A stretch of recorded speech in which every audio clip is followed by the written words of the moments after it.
April 18, 1336 Vijayanagara సామ్రాజ్యం స్థాపించడం జరిగింది. ఈ రాజ్యాన్ని శ్రీ కృష్ణదేవరాయలు గారు పాలించారనే విషయం మనందరికీ తెలిసిందే. కానీ ఈ రోజు మనం మాట్లాడుకోబోయేది శ్రీ కృష్ణదేవరాయలు గారి తాతల ముత్తాతల గురించి, వీళ్ళ 3 తరాల వెనకాలన్న వాళ్ళ గురించి. అవును, వాళ్ళే హరిహర వీరమల్లు. ఈయన సనాతన ధర్మాన్ని కాపాడడం కోసం మహమ్మదీయ సుల్తాన్లే గజగజలాడించారు. అదే దారిలో వెళ్తున్న మన పవన్ కళ్యాణ్ గారు నటిస్తున్న ఇప్పుడు రాబోతున్న సినిమా హరిహర వీరమల్లు. మీరు మూవీ చూసే ముందు ఈ వీడియోని ఖచ్చితంగా చూసి అప్పుడే మూవీని చూడడానికి అయితే ట్రై చేయండి. ఎందుకంటే మీకు అప్పుడు మూవీ ఇంకా బాగా అర్థమవుతుంది. ఇక లేట్ చేద్దాం, మన వీడియోలోకి అయితే వెళ్ళిపోదాం. హరిహర రాయలు గారు ఎక్కడి నుండి వచ్చారో, విజయనగర సామ్రాజ్యాన్ని స్థాపించడానికి ఎంత కష్టపడ్డారో, ఏం చేశారో చూద్దాం. అలాగే హరిహర రాయలుగా పిలువబడే ఈయన హరిహర వీరమల్లుగా ఎలా మారారు డీటెయిల్ గా తెలుసుకుందాం. హరిహర రాయలు గారు 1300 సంవత్సరాన ఓషియన్ ప్లాట్యూ అనే ప్రాంతాన్ని జన్మించారు. ఈ ప్రాంతం మనకి కర్ణాటక మరియు ఆంధ్ర దగ్గరలో ఉంటుంది. హరిహర రాయలు మరి అతని తమ్ముడైన బుక్కరాయలు గారు వచ్చే తెలుగు వాళ్ళు.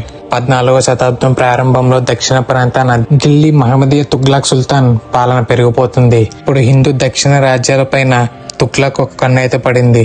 దక్షిణ రాజ్యాలను మన హిందూ రాజులైతే పాలిస్తూ ఉన్నారు. అప్పటికి యాదవుల ద్వారా ఏమో దేవగిరి, కాకతీయుల ద్వారానేమో వరంగల్, పూసల ద్వారా ఏమో సముద్ర, పాండిగల ద్వారానేమో మధుర, ఇంకా ఇతర ప్రాంతాలను ఇతర రాజులైతే పాలిస్తూ ఉన్నారు. ఇంకప్పటికే తుగ్లక్ ఒక్కొక్క రాజ్యాన్ని తను సొంతం చేసుకుంటూ వస్తున్నాడు. రాజ్య ప్రజలకేమో వాళ్ళకి అండగా నిలిచి వాళ్ళకి ధైర్యాన్ని నింపి ఒక రాజు అయితే కావాల్సి వచ్చాడు. ఇంక ఈ తుగ్లక్ దాడిలో మన ఇండియా ఒక ప్రాచీనత తగ్గిపోతూ వస్తుంది. హిందువులో ఒక ప్రాచీన గుడుల్ని అలాగే కట్టడాలని కూల్చుకుంటూ వస్తున్నాడు తుగ్లక్ అయితే. అప్పటికే మన హరిహర రాయలు మరియు అతని సోదరుడైన బుక్కరాయలు కాకతీయ సామ్రాజ్యంలో కాకతీయ చక్రవర్తి అయిన ప్రతాపరుద్రుడి దగ్గర పోషాధికారులుగా ఉంటున్నారు. అప్పటికే తుగ్లక్ అయితే కాకతీయ రాజుల మీద యుద్ధం చేసి రాజ్యాన్ని సొంతం చేసుకున్నారు. దాంతో హరిహర రాయలు మరియు తన తమ్ముడైన బుక్కరాయలు కంపల్లిలో ఆనకొండ సంస్థానంలో చేరారు. మళ్ళీ 3 సంవత్సరాల తర్వాత కంపల్లిలో మళ్ళీ తుగ్లక్ అయితే అడుగు పెట్టడంతోనే ఆనకొండ సంస్థానాన్ని కూడా తన సొంతమైతే చేసుకున్నాడు. అక్కడున్న వజ్ర వైడూర్యాలు నిధులతో పాటు అక్కడే ఉన్న హరిహర రాయలు మరియు బుక్కరాయలు ఇద్దరిని బంధించి తన ద్వారా ఢిల్లీకి అయితే తీసుకువెళ్తున్నాడు. దారిలో పెద్ద తుఫాన్. ఆ తుఫాన్ లో హరిహర మరియు బుక్కరాయలు గారికి ఇద్దరికి తప్పించుకునే ఛాన్స్ వచ్చినా వాళ్ళైతే తప్పించుకోకుండా అక్కడే ఒక చెట్టు కింద అయితే తలదాచుకున్నారు. ఈ తుఫాన్ మొత్తం తగ్గిపోయాక అక్కడికి వచ్చిన తుగ్లక్ అయితే వీళ్ళిద్దరిని మళ్ళీ బంధించి ఢిల్లీకి అయితే తీసుకువెళ్లి వీళ్ళిద్దరి మతం కూడా మార్చడం అయితే జరిగింది. తుగ్లక్ అయితే వీళ్ళిద్దరిని పిలిచి మీరు ఎందుకు పారిపోలేదు అని అడిగితే వాళ్ళు చెప్పిన ఒక సమాధానానికి తుగ్లక్ అయితే మెచ్చి హరిహర మరియు బుక్కరాయలకి తన ప్రస్థానంలోనే పదవినైతే ఇచ్చి అక్కడే ఉండమని చెప్పారు. వాళ్ళిద్దరికి అక్కడ ఉండడానికి ఇష్టం లేకపోయినా సమయం కోసం వేచి చూస్తూ అక్కడే ఉన్నారు. అప్పుడే హరిహర రాయలు మరియు బుక్కరాయలకి మంచి అవకాశం అయితే వచ్చింది. ఆ అవకాశం ఏంటంటే తుగ్లక్ అయితే కంపల్లిని పాలించడానికి వాళ్ళ కింద రాజులో ఒక రాజును అయితే కంపల్లికి రాజు కింద అయితే ప్రకటించాడు. కానీ ఆ రాజు చేసే పనులకి కంపల్లిలో అయితే వ్యతిరేకత అయితే పెరిగింది. ఈ వ్యతిరేకత ఎలాగే ఉంటే వీళ్ళ మీదకి తిరుగుబాటుకు వస్తారని తెలుసుకున్న తుగ్లక్ అయితే అక్కడి నుండి వచ్చిన హరిహర మరియు బుక్కరాయల్ని అక్కడికైతే పంపి అక్కడ ఉన్న పరిస్థితులన్నీ సమకూర్చమైతే చెప్పాడు. ఇంక ఇదే అదునుగా తీసుకున్న హరిహర మరియు బుక్కరాయలు అయితే అక్కడికి వెళ్లారు. వెళ్లిన హరిహర మరియు బుక్కరాయలు ఇద్దరూ కలిసి కంపల్లి దేశాన్ని వాళ్ళ ఆధీనంలోకి మెల్లమెల్లగా తెచ్చుకుంటున్నారు. ఇదే విషయం తెలుసుకున్న తుగ్లక్ అయితే ఒక్కసారిగా ఆశ్చర్యపోయాడు.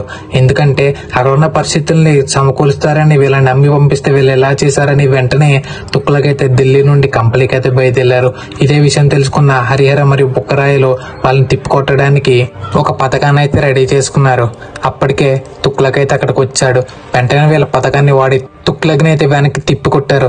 దాంతో కంపల్లి మొత్తం హరిహర మరియు బుక్కరాయల చేతిలోకి అయితే వచ్చింది. కంపల్లి వీళ్ళ చేతికొచ్చిన వీళ్ళ వెంటనే విద్యారణ్య స్వామి చేతుల మీద మళ్ళీ తిరిగి హిందూ మతంలో ప్రవేశం చేసి దేశాన్ని కాపాడడానికి సంకల్పించారు. 1336లో విజయనగర సామ్రాజ్యానికి మొదటి పునాది మొదలైంది. అది కూడా హంపి దగ్గర ఉన్న తుంగభద్ర నది తీరం మీద. హరిహర రాయలు గారు తన సైన్యం మరియు తన తెలివితేటలు వాడి కోసల రాజ్యాన్ని వాళ్ళు సొంతం చేసుకున్నారు. హరిహర రాయలు కాస్త హరిహర వీరమల్లుగా మారారు. ఈ విజయనగర సామ్రాజ్యం అనేది విశాలంగా నిర్మించడం అయితే జరిగింది. కోటలు, మందిరాలు, మార్కెట్లు, ప్రహరీలు అన్ని అతని దివ్య దృష్టితో ముందే ఆలోచించి చాలా పకడ్బందీగా అయితే కట్టించడం అయితే జరిగింది విజయనగర సామ్రాజ్యాన్ని అయితే. హరిహర వీరమల్లు మరణాంతరం తన బాధ్యతలని బుక్కరాయలు గారు అయితే తీసుకుని విజయనగర సామ్రాజ్యాన్ని మొత్తం పాలించడం జరిగింది. కానీ హరిహర వీరమల్లు గారు వేసిన పునాది వల్ల విజయనగర సామ్రాజ్యం 300 సంవత్సరాల వరకు ఎటువంటి ఇబ్బంది లేకుండా వికసించింది. తర్వాత ఆయన ఆలోచనతో కలిగిన శ్రీకృష్ణదేవరాయలు గారు లాంటి మహారాజు ఆ సింహాసనంని అధిష్ఠించడం అయితే జరిగింది. శ్రీకృష్ణదేవరాయలు గారు విజయనగర సామ్రాజ్యానికి మహారాజా అయిన తర్వాత ఏమవింది నెక్స్ట్ వీడియోలో చూద్దాం. ఎందుకంటే ఈ వీడియోలో చెప్తే వీడియోలో ఎంత ఎక్కువైపోతుంది, వాళ్ళు ఈ టాపిక్ ని వేరే వీడియో చేద్దాం అనుకుంటున్నాను. ఒకవేళ మీకు శ్రీకృష్ణదేవరాయలు గారు కొంచెం పూర్తి వీడియో కావాలనుకుంటే కింద కామెంట్ అయితే చేయండి. హరిహర వీరమల్లు అంటే ఒక పేరు కాదు, ఒక ప్రపంచం. దేశం కోసం, సంస్కృతి కోసం పోరాడే శక్తి మనలో ఉందని చూపించిన వ్యక్తి హరిహర వీరమల్లు. ఈ రోజు ఇలాంటి మహానుభావుడు గురించి తెలుసుకుంటున్నామంటే అది మనం గర్వపడాల్సిన విషయం. అలాగే ఇది మన అదృష్టం అని అనుకోవాలి. ఈ గొప్ప నాయకుడి చరిత్ర మీకు నచ్చిందా? ఏమైనా తప్పులుంటే క్షమించండి.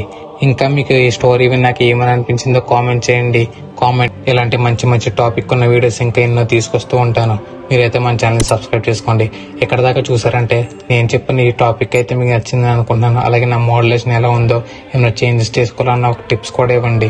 రాబోయే వీడియోస్ ని ఏమైనా ఇంకా బాగా చేయడానికి నాకైతే హెల్ప్ అయితే అవుతుంది.